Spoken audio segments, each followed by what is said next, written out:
ازيكم عاملين ايه؟ وحشتوني.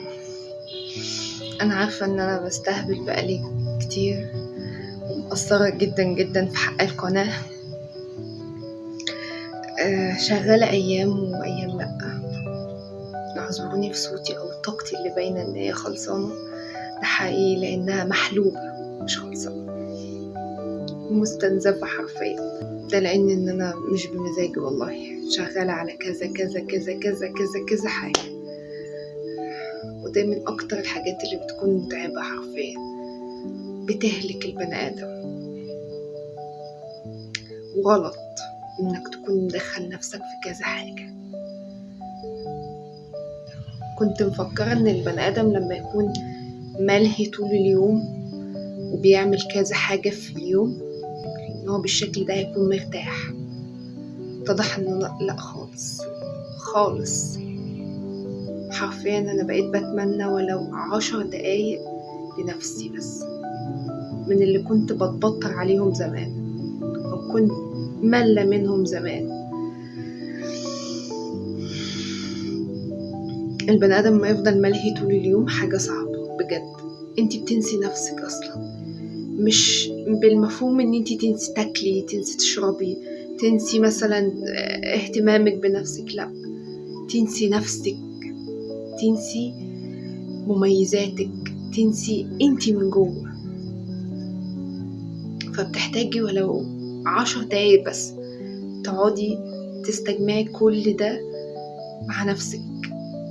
محدش هيفهم الموضوع ده إلا اللي بيحبوا يقعدوا مع نفسهم كتير.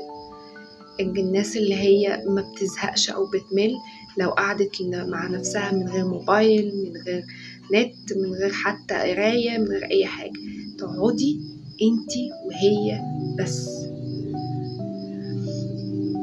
عشان ما طولش عليكم، خلي ليكي وقت في يومك، صدقيني هيفرق معاكي جدا، هيعزز من صفاتك، خليكي تبرزي اكتر ما عندك واحسن ما عندك. يعني تبدعي بالمعنى الحرفي، تباني، تعرفي اصلا تتعمقي جوه، تدوري على الحاجات الصح، الحاجات الغلط، تحطي لنفسك اولويات في شخصيتك وحاجات تطمحي ليها انك تعدليها وتعدلي في نفسك. تعرفي دايما تطلعي السلبيات اللي في شخصيتك، مش تنتقدي تجلدي نفسك، لا، تعرفي السلبيات وتحاولي تخرجيها، مش تنتقدي وتجلدي. كلنا مليانين سلبيات لكن بنعدل للأحسن، ومفيش حد كامل، كلنا بنسعى للكمال، وده أصلا سبب في سمو ونمو البشرية وبيخلي المجتمع كويس.